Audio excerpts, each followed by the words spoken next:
I'll piss you off. How are you doing, man? Yeah.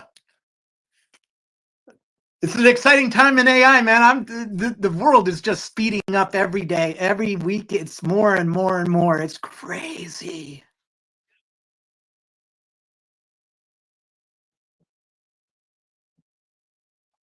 Well, Luma AI, if you haven't been following this company, they started with scanning photos and making a neural radiance field, a 3D scene around you that was stuck. It wasn't moving or doing anything like that. 24 months later, they come out with a full-on video tool that's really catching people attention today.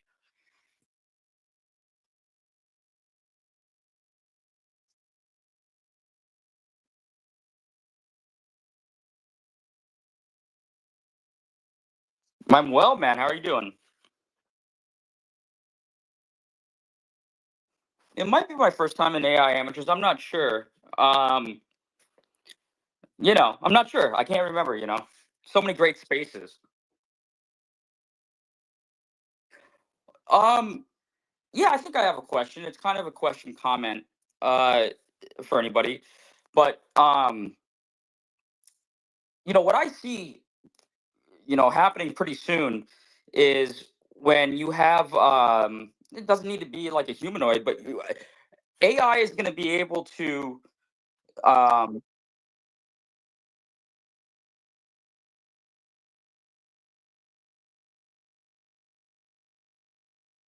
okay. When would a robot be able to like help you make $1 million in 1 year?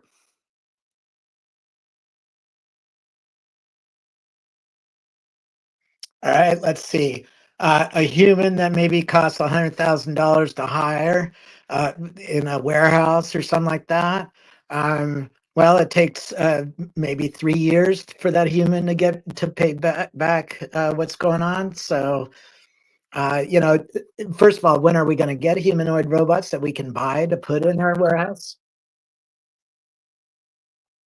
Yeah, good question.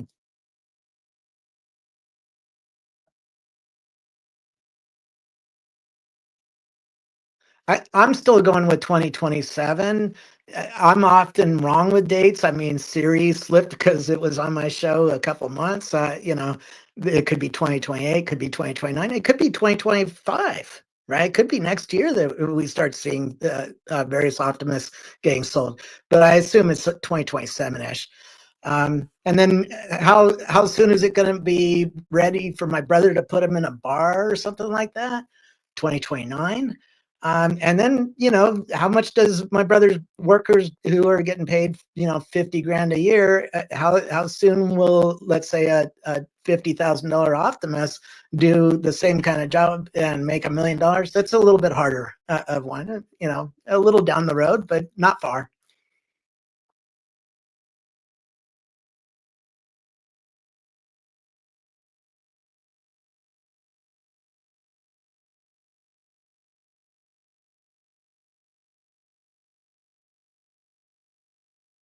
Well, cars only have to maneuver in 2D around a street. Optimus has to be able to walk upstairs and take elevators and walk, across grass, all sorts of weird situations, and do all sorts of new kinds of jobs. Um, so they're having to do a teleoperation to train the robot.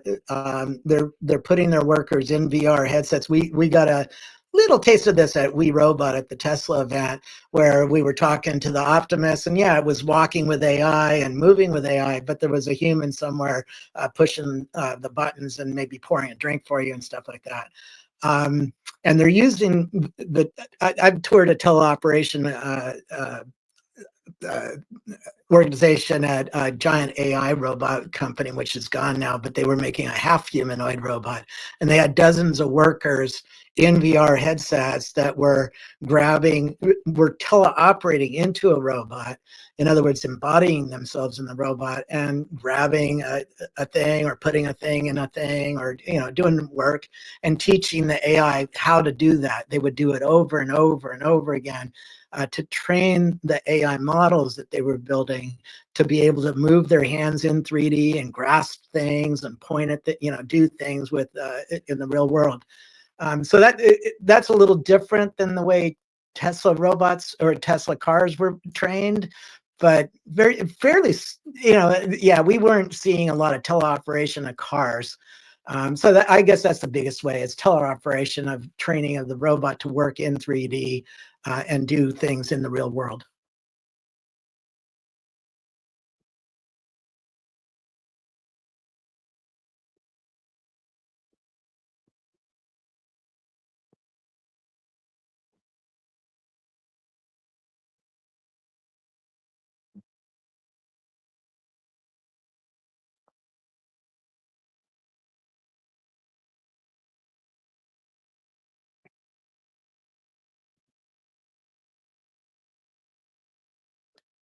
Well, it's another X, right? So X, Y, Z.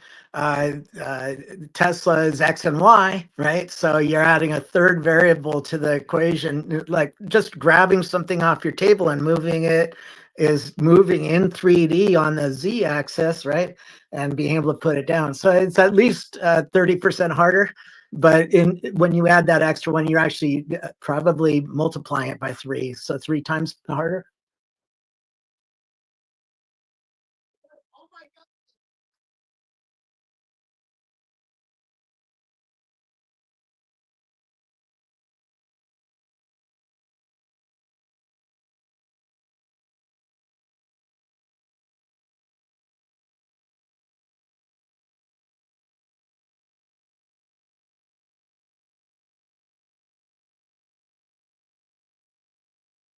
All right, 10 words.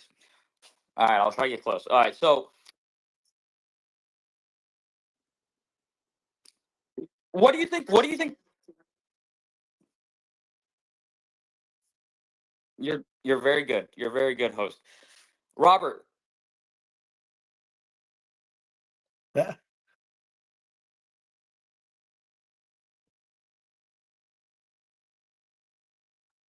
Makes a lot of sense. They're struggling internally to get the data to build a large language model that matters in the world.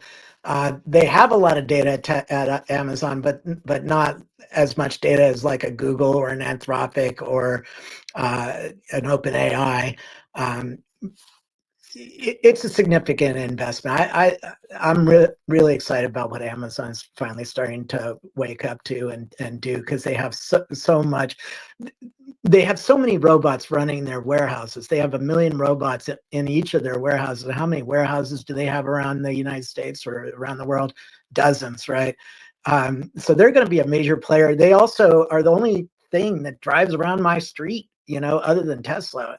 I don't see a Waymo, I don't see a Zoox on my street, but I see the Amazon truck every day. And they have to deliver things to our homes, get them to the front door. Well, that's a great place for a robot. So I'm real excited by that. Plus, a lot of me and my neighbors have Ring doorbells. That's Amazon. Uh, you want to do a lot of things with AI with the video cameras in the Ring doorbells or the Ring security cameras. They're coming out, I hear at CES next month in January that they're going to come out with a whole new range of Alexa devices and start that up again.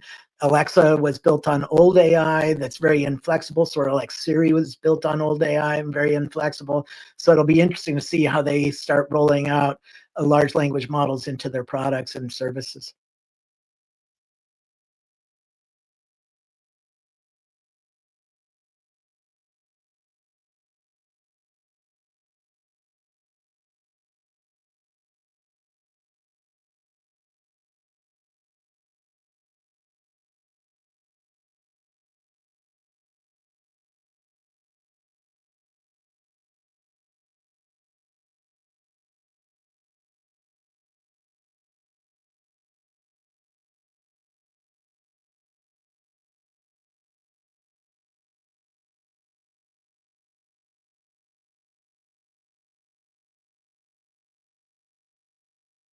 on building chips for these data centers.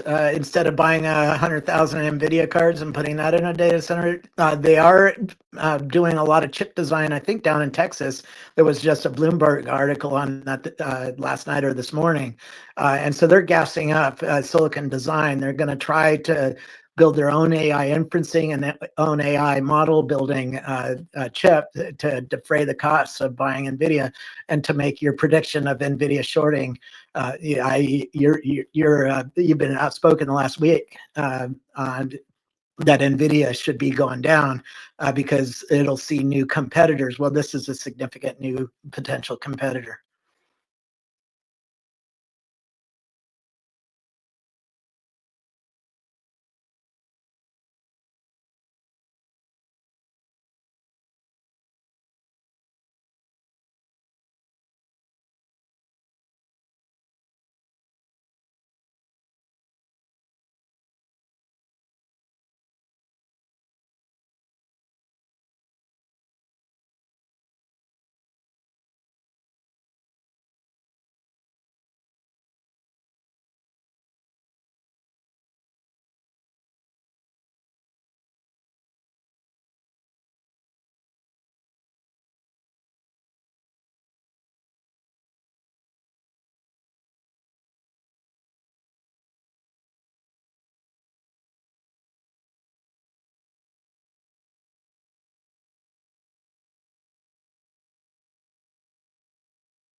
Yep.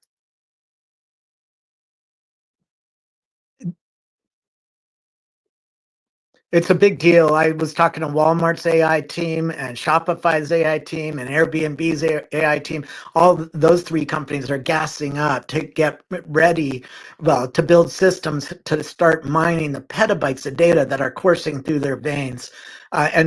All three admit that they really haven't started tapping into that data to make a new sets of features to make their companies more efficient, and come up with new products.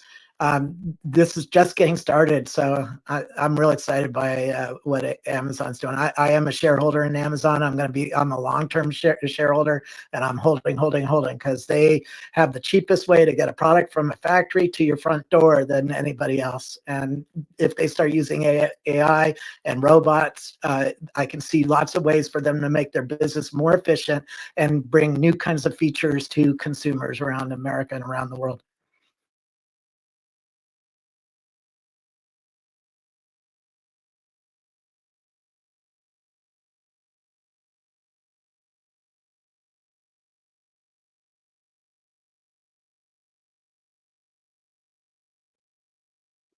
Well, well, that's an interesting one because there's a company down in Texas that AIGO that I've just been talking to this morning, and they see a way for them to get to AGI before anybody else. The founder of that company started two previous AI companies, so he's a significant guy in the world.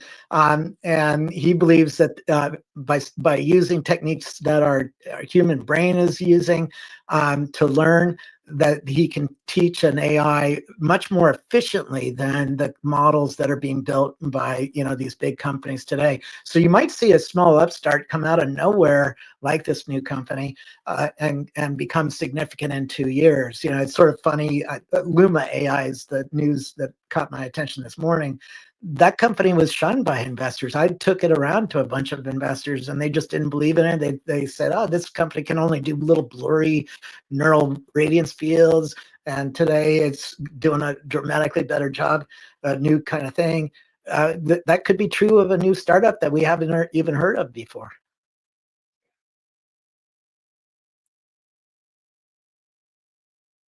AIGO. AI.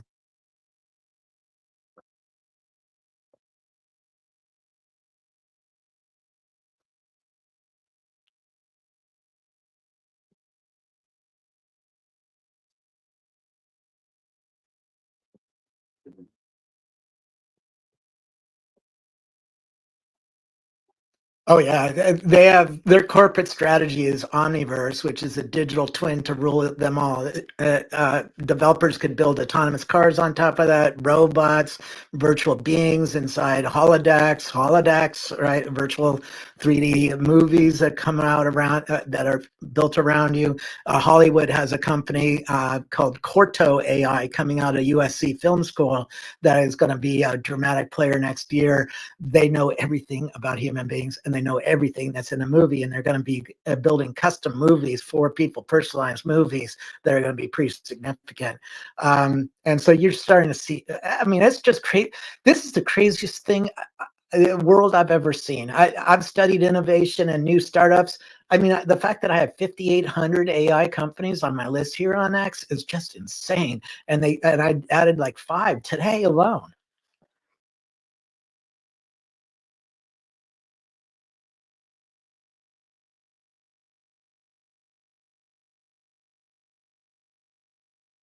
Absolutely. They have 3 billion users. They have the ability to buy, they have 300,000 NVIDIA cards in data centers.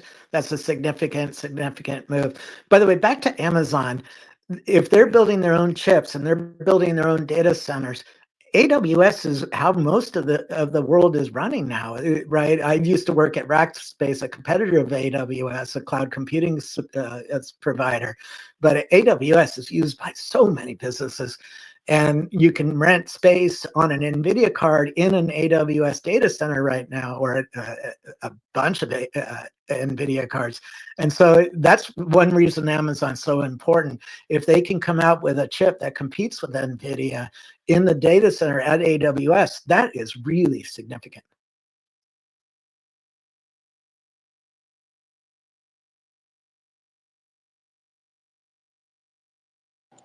Yeah, so actually, one of the really interesting things we've seen in the last couple decades, because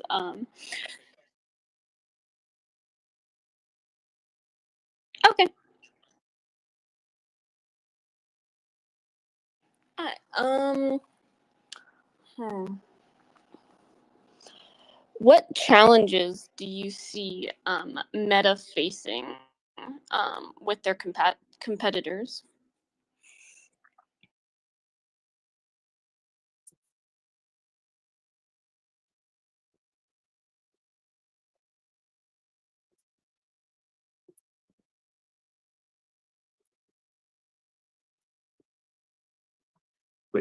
With all AI, it's all about data, exclusive access to data that nobody else has. Now, Meta has 3 billion users on WhatsApp, Facebook, Instagram, and a few other places.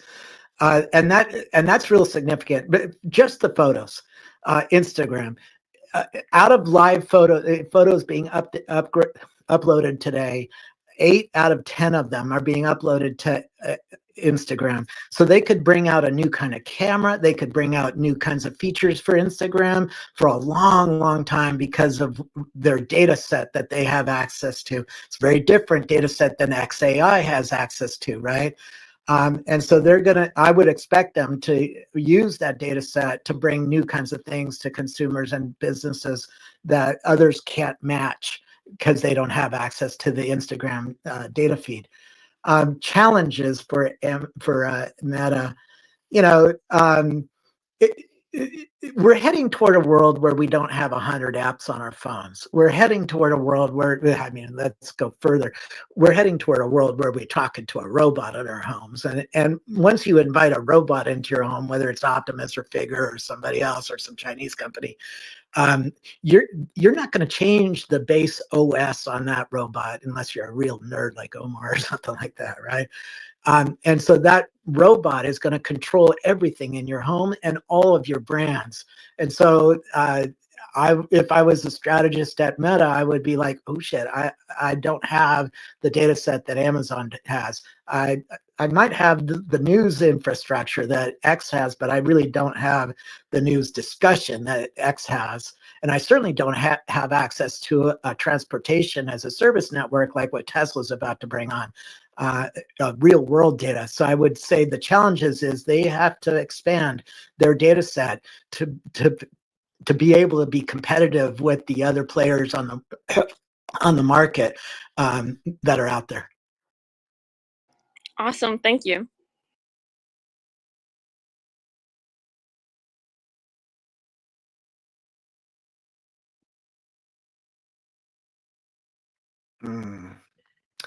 Profitability is a hard one. I remember meeting the guys who started Instagram in the early days, and I'd ask them, you got 1 billion users. How are you going to make money at this? And they took both my interviews, I think, over on Spotify or something like that, or SoundCloud. And they said, we don't have no idea. Well, they hooked up Instagram to the advertising network that Meta built, and all of a sudden they made a lot of money, right? They went from $1 billion valuation to, if it got sold out today, would be more than $100 billion valuation, right? Probably even more than that. So figuring out profitability is what a lot of San Francisco AI people are like scratching their heads on. And like, how do we make money with this? How do we get people to use it? How do we get them to pay for it? That's a big question. If you watch what Perplexity announced last week, they announced a shopping service, right? That's one attempt at having a service that actually pays for it. It could be, yeah, because I'm using LLMs to shop for everything. I bought some tires for my Tesla on it.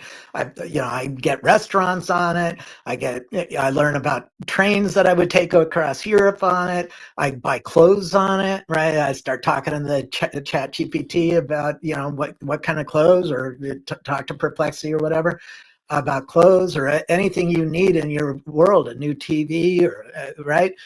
And the problem is those haven't been hooked up to transact. They do answer the questions really well. The LLMs are really smart about everything in our world, right? But they don't have the transaction hookup. The Perplexity was the first one where they're hooking up to the transactionality so that they can make money by talking to you about things you need to buy.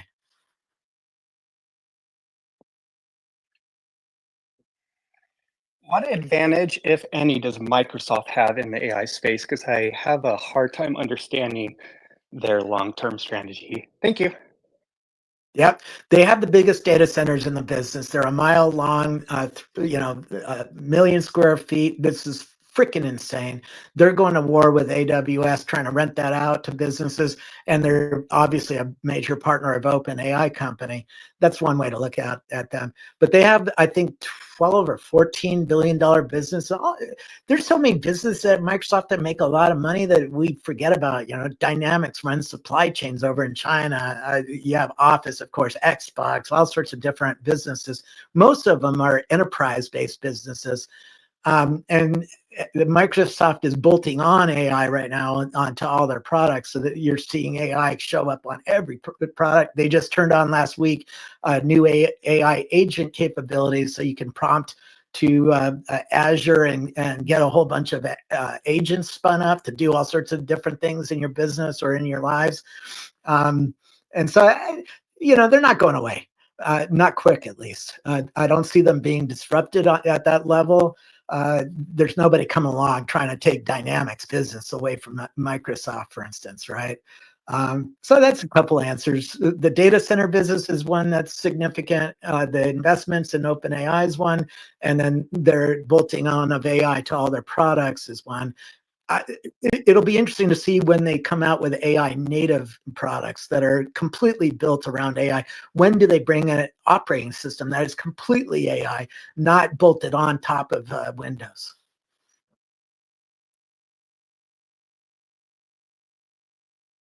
Yeah, I used to be a strategist there, so I know a little bit about Microsoft.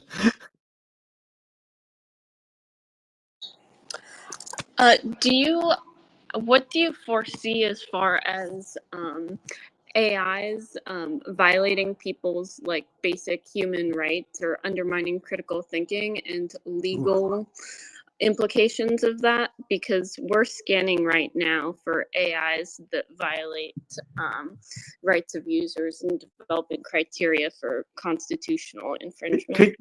Could you give me, well, okay, you just said constitutional. I talked to a sheriff down in Texas that has 3,000 people held against their constitutional rights, he told me, because they are really close to not fit for trial because of mental illness, right? But figuring out who are the ones that actually could stand trial and getting them their constitutional right to a fast and fair trial of their peers is something that they're working on with AI.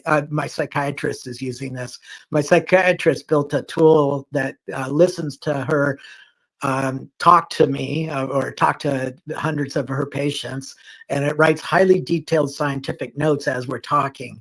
And it nailed all my mental illnesses and wrote notes about that, and then tracks you for each meeting. Like if you have 20 meetings with your psychiatrist, this thing could listen and study you over time and see if there's patterns that she's missing. And she says it's going to be a malpractice soon not to use AI in a therapy situation, but she's using it down at the prison to help interview prisoners and catch patterns that she can't catch because she's meeting with so many people. She's meeting with people in groups, right? Trying to figure out who here is lying, and who, in other words, who here should be standing trial and who actually is mentally unfit to stand trial. So that's one way to look at it. But give me an idea of other ones that you're thinking about or sensing. Or I was referring to like AI on the back ends of social media platforms that like sequence your emotions or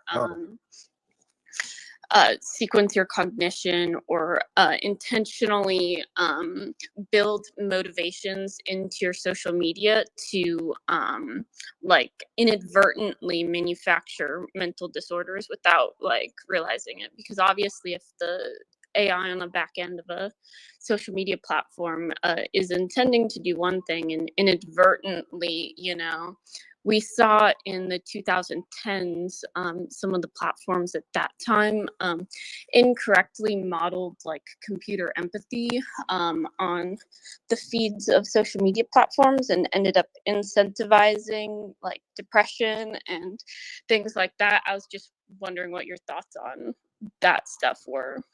I haven't seen I mean, I met the head of Google's AI team, and he said, you know, we have so much data that we can't use it because he told me if we turned on all the AI that's possible, watching all of our contacts and emails and calendar items and TV watching behavior and location watching behavior, that it would completely freak people out and get us all to call our representatives and go, hey, shut this thing down.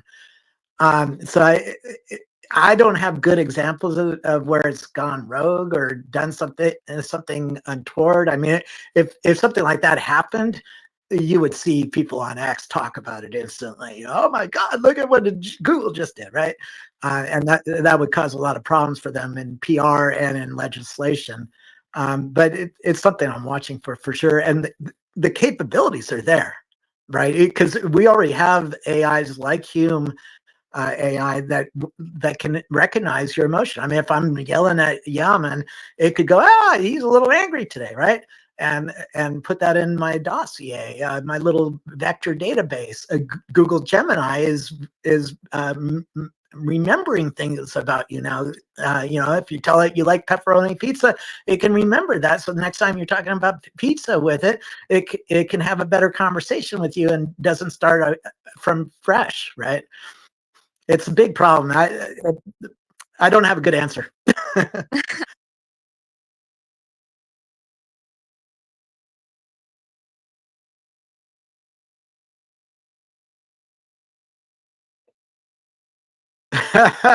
Oracle runs the databases that are underneath everybody. So they have a big play here. And plus Larry is on the board of Tesla, isn't he? Right. So they have a play there. They're probably running the data centers that are going to be building the robo-taxi. There's a lot for Oracle to do because they are at the heart of a lot of big companies' data. I mean, yeah, go to the Walmarts, right? You know, they have petabytes of data going through their systems every day from all the transactions, all of the stores. they have so much data that they don't even know how to attack it properly yet. They're making strategy plans for the next decade about how they're going to build systems to, see new things in that data. Or So my question is about AI and surgery and licensing agreements between like doctors that are the best at their field, and if they could license it to perform surgeries. Yes, there's a company called MetaView. They built a system for surgeons who wear a HoloLens, and it overlays your scans on top of your body so that the surgeons can see where the tumor in your lung is or whatever they're trying to cut out. And the AI is aligning those scans to your soft body tissues, because as you're lying there getting operated on, your kidneys and lungs and heart are all moving around a little bit, and the AI is tracking all that in 3D and overlaying the scans on top of all that. It's like playing a video game when you're operating the surgery tools to cut into something. And of course, we're training robots now in surgery rooms. We've been doing that for a while, but it's getting next level now from the people who sell the robots are telling me. So there's a lot going on inside hospitals like that. A lot of things are happening. They're using AI to train the surgeons before they get into surgery. That's a separate company called OssoVR. And obviously you have all the robot companies that I used one at SRI Lab, which is the lab that the internet was developed in, and Siri came out of this lab. I did a suture on a fake human in one of these robots. The haptics, by the way, are insane on these devices. You can feel the needle going into somebody's skin, right? Even though the needle is over the internet somewhere else. It's robot. It's a robotic surgery. So yeah, it's exciting. It's something that most of us don't think about a lot, but there's a lot happening there. Well, just like you said, though, a doctor that's 10,000 miles away could perform a surgery anywhere. I would love to see like John Hopkins, do a trial where like, they could film 1,000 surgeries and the AI could, and maybe those people that get those surgeries could be cheaper, but with enough input, I think that like, they're already there. They're using one-shot learning now. So you show it one time and it can do the surgery, right? Because if you're a surgeon and you hit something unusual that you haven't seen before, you have to be able to train the robot to do that again the next time it hits it, right? And you don't want it to take 5,000 times doing a surgery like that, because you're never going to see that weird ass problem again. It's sort of like building an autonomous car. I talked to the Tesla engineers about this. I was driving in Nevada at 85 miles an hour using FSD, and a truck overturned right in front of me, and it sprayed 6 inches of dirt and rocks on the interstate right in front of me. FSD did not do the right thing. It was heading right for the rocks at 85 miles an hour. It would have blown all 4 of my tires and caused me to have an accident and probably sit there for a day while I had it all fixed up or more. And the engineers at Tesla say that is an anomaly. By stepping on the brake, and because we're in a supervised world, we're supervising the AI work. As soon as you hit the brake, it gathers all the data, all the sensor readings, all the camera readings, right, and sends that to Tesla so that they can use that to fix that anomaly and do the right thing sometime in the future. And the same thing is true in surgery and other places. and if I could just sneak one more, do you think AI will be able to hold a CFO position or other positions in a company? And Absolutely. Okay. Thank you. Yeah, so yeah. much. There's a company called ERP AI that I just interviewed last week. I'm going to put the video up probably this week. They run ERP AI runs small businesses. So it answers the phones, it does market research, it runs your factory, it runs your inventory, and it does your accounting. And it does all that pretty damn well. Yeah, so your CFO could be replaced at some point. Now, CFO should be watching all that to make sure there's no bullshit, because that with large language models, they all hallucinate. They all stick some bullshit into the answers once in a while, and you have to check that out and make sure that nothing wrong got into your financial books, right? And you have to check over the answers. Now they're pretty good at it at ERP AI, because they're doing a bunch of checking with a bunch of LLMs, and they're using models that aren't LLMs, that don't hallucinate as much as an LLM. But it's still a concern, and so a human still needs to be in the loop. And humans like to hold other humans accountable. So if the numbers aren't looking good, you need to be able to fire your CFO, right? So there's still going to be a human there, but maybe fewer of them, and certainly their jobs are going to get a lot easier, because it's doing all the grunt work of a CFO, all the legal bullshit of hiring or firing people, all the legal stuff of sending in your tax documents, making sure those are all right. Right, there's a lot to do, and AI is coming on strong. It's early days though, so if you're buying a system like ERP AI for your business, it's not perfect at this point. AI always starts worse than a child and keeps getting better and better and better as it gets more data, and the engineers improve it. So in these early days, I would be watching that thing like a hawk and checking everything out really closely. Maybe 10 years from now, I wouldn't do that, but today you do.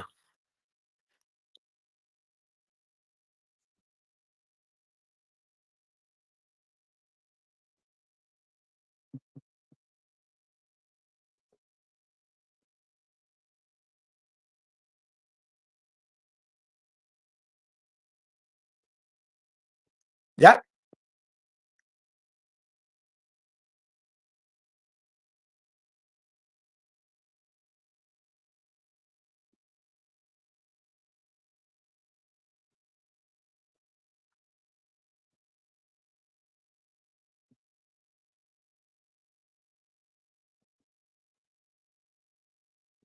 There,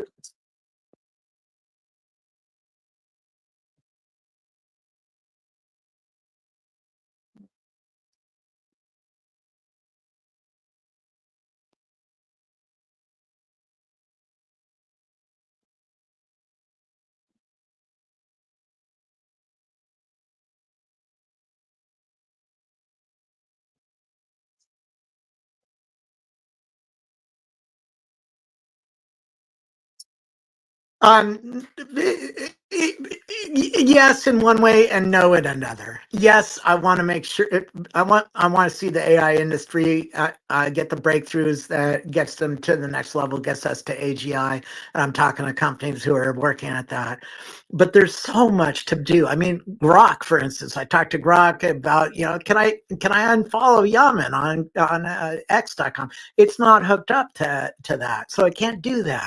There's a lot of work to be done to make the user interfaces of these LLMs much, much more usable. And there's a whole raft of work being done there. Um, so I'm not too worried short term, but I'm a little worried.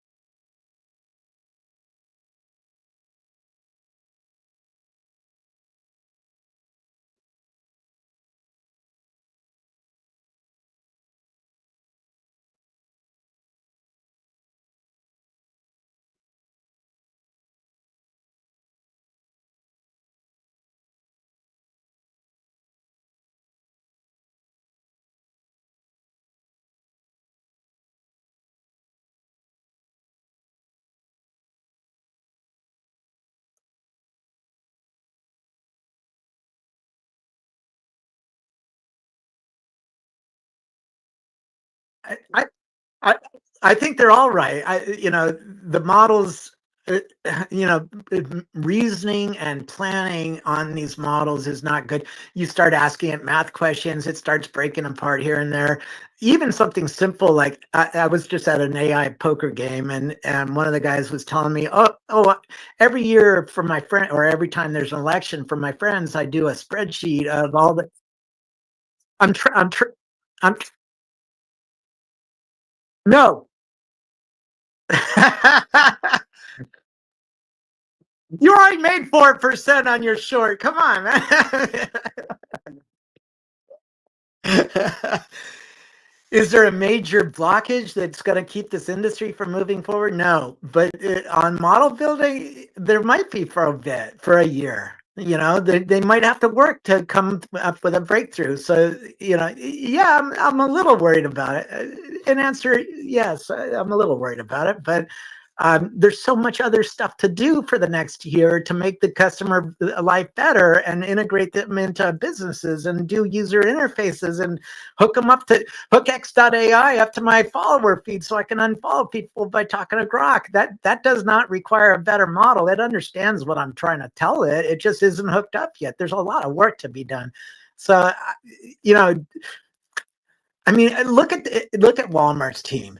They have petabytes of data they haven't even started using AI on, right? So, you know,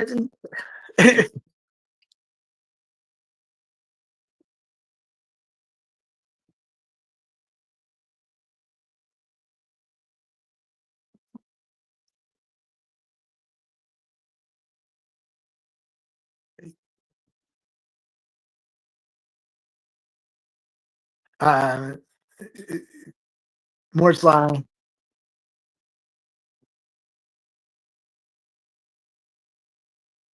Uh, I believe so. We might have a 6 months or a year where it sort of flattens out at the quality of the models, but these models are already so fucking amazing. You know, we have to catch up to where the models are already. And does Grok get much better at math and much better at planning and reasoning? That's where the scaling laws are hitting right now. They're trying to figure out how to push these things to do new things that aren't capable today. We don't have AGI yet. I mean, you could argue in some places, some instances, it acts like AGI, but we don't have a robot in our house that can do things on its own without being told. I mean, I visited the 1X Tech humanoid robot company. They spilled some coffee on the table. They had to tell the robot to clean it up. The robot didn't do that automatically. And so we're not there yet. And we do need new models and we do need new breakthroughs to get there. But is that a 6-month problem?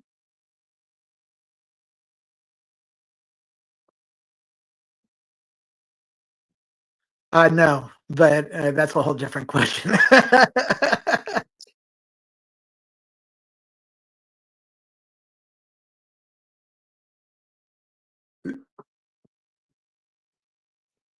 I mean, yeah, it sort of is. Obviously, I'd love to have more breakthrough and have it even smarter. Um, Take the anomaly of the truck overturning in front of me. That might require an entire new neural network to be spun up. Might be why Elon has said we need hardware 4 in our cars instead of hardware 3. I have both cars. One's a hardware 3 and one's a hardware 4 car. The hardware 4 car has a lot more compute to spin up all sorts of new neural networks to do all sorts of weird shit, like handling anomalies like a truck overturning in front of you. That I don't think that needs a breakthrough, but it needs a lot of engineering to get there. And yet, you're right. If a breakthrough comes out, we've seen Tesla have breakthroughs in the past 7 years since I bought my car. Right, the AI in the car right now is trained completely differently than it was 7 years ago. And so, it's sort of, yeah, I don't think we need it for the car, but for the robot operating in 3D in the real world, doing all sorts of weird shit, that's a different domain than the car driving on a street. That's a fairly finished thing at this point. I mean, my car's driving me around. It's really amazing most of the time.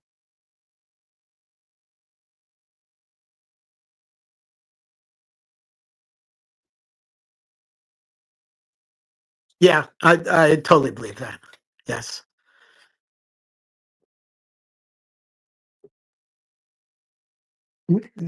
No, not as you set up the question. I was interviewing the Mercedes-Benz R&D team, and I was talking to them about different things. I was like, "What about the Arc de Triomphe?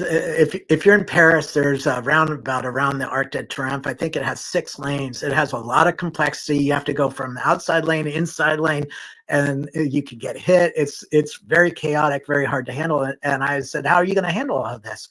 Oh, we're not even going to try. We're going to drive you around and take 5 more minutes on your drive, right?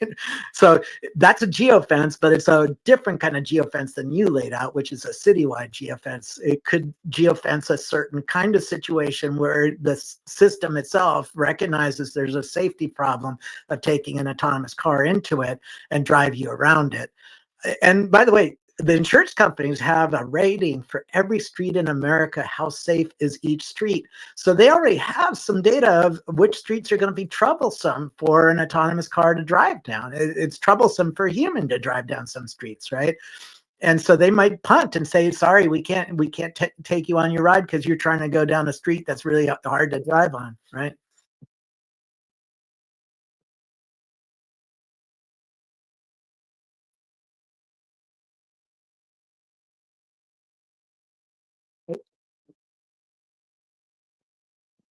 Yep. If you have a dirt driveway, it might not take you on that dirt driveway, right?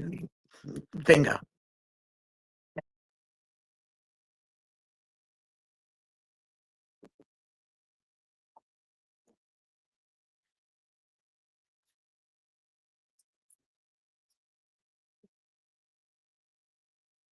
Cool.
Which is why it makes path planning mistakes, right? It gets you in the wrong lane to take an off ramp or something like that. That's what went wrong.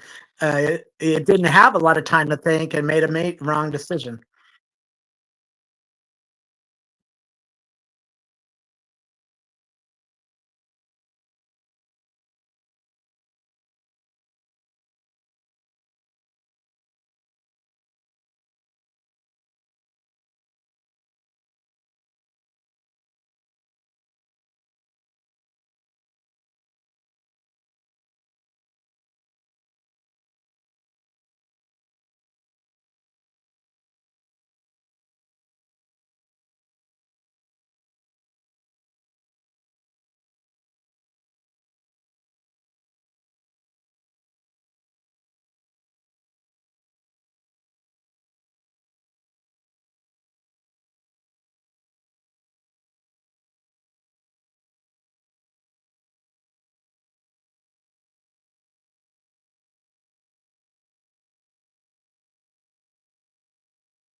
And some of this is over my pay grade, so we really should get an AI researcher on here who really knows their shit. I mean, you know, yeah.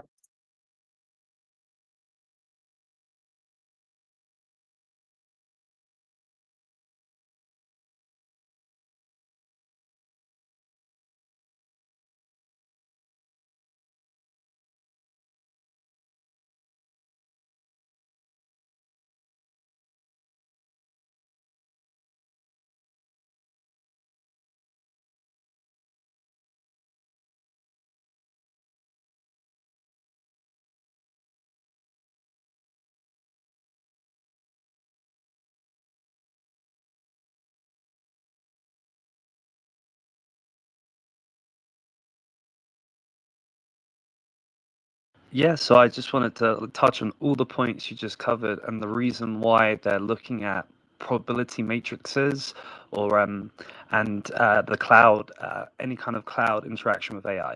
So quantum computing and AI, when it starts to connect, what quantum computers do is in like within the blink of an eye, they can work out in a wave of probabilities. So, for instance, what the problem was before was how do you quickly work out all these different random probabilities and different outcomes immediately? Well, a quantum computer, when you measure at the quantum level an atom in a certain way, you'll give you an answer almost immediately. And this is what the merging of AI and quantum computers will do, which is you won't need the same amount of you won't need a lot of the stuff what they're building out right now, because a quantum computer will logically break down the numbers side of things quicker than any AI would. So, for instance, if you're driving full self-driving, and something happens where that truck overturns right in front of you, if you have a quantum computer which is attached to the network in the cloud, it could immediately work out for a probability matrix what is the best outcome for the full self-driving to achieve and communicate that immediately, which is much quicker than 20 seconds. This is where this is all moving to. There are companies like D-Wave, which have started, and various other ones who have started to connect with large companies like Amazon and IBM and Google in the cloud with their quantum computers, and the military. So the idea is that when we see this blending of quantum computers and AI, we're going to get to AGI. That's the next step of things, and that's really going to give you an accelerated rate or the same rate of achievement with the Moore's law as we've seen previously, which is kind of ironic.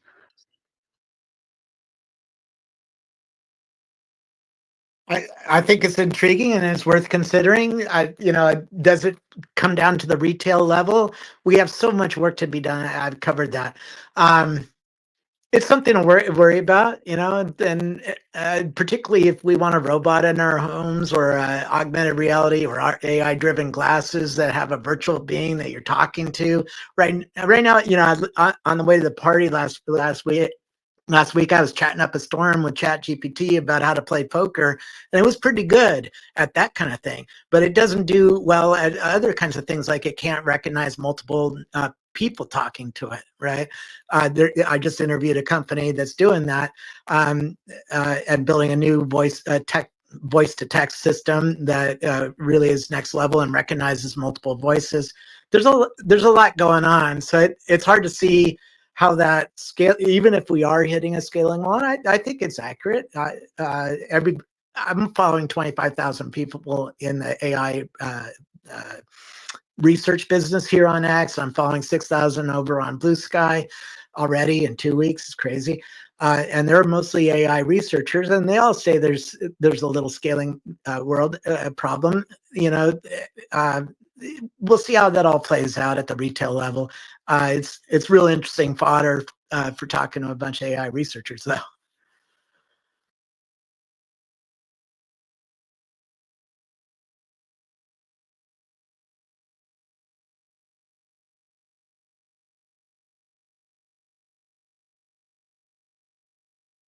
Definitely, yeah. Long-term Tesla investor, and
oh, you know what? Yeah. So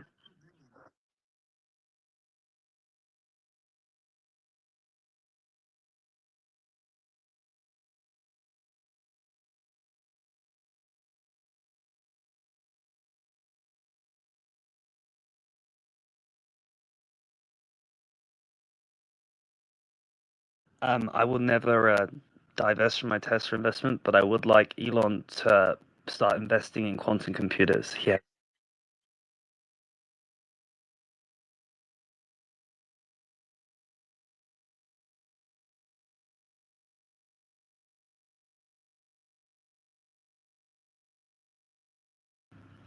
It doesn't affect my investment thesis or views on Tesla at this point.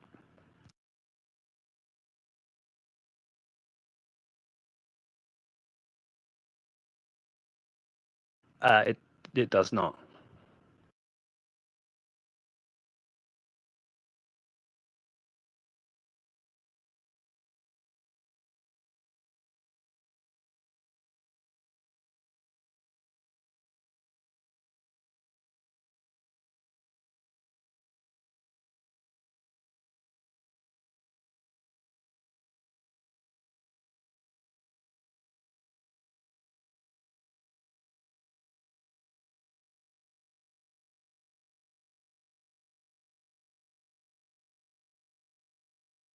Yeah, actually, I think the timeline's speeding up, which people are gonna lose their minds. But I think actually the timeline's gonna speed up. By the end of 2025, we'll be in a very different place from where we are now, in the sense that um, a lot of the issues what people are talking about are irrelevant when you start to look at things from with different technologies, which everyone in this room understands. It's very important to blend technologies together to get better outcomes.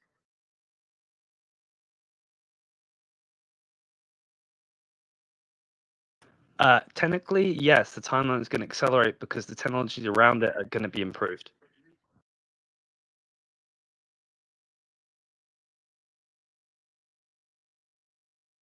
Well, it's my use of English is probably not ideal. So it hasn't accelerated yet because they haven't started to understand the problem. But once they see the technologies around, which will become available by mid 2025 to them, they will accelerate very quickly to a new stage they haven't been at, which is basically probability matrices solved in real time, which weren't a thing. They needed like whole data centers to do what they were going to do with this.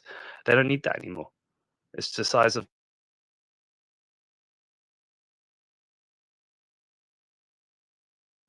whole data centers to do what they were going to do with this. They don't need that anymore. It's the size of your thumb. Okay. So you expect some sort of technological breakthrough in mid 2025. Okay, Well, it's Robert. already actually happened. It's already happened. It's just they haven't adapted to it yet because for whatever reason Elon doesn't like quantum computers. I don't know what it is.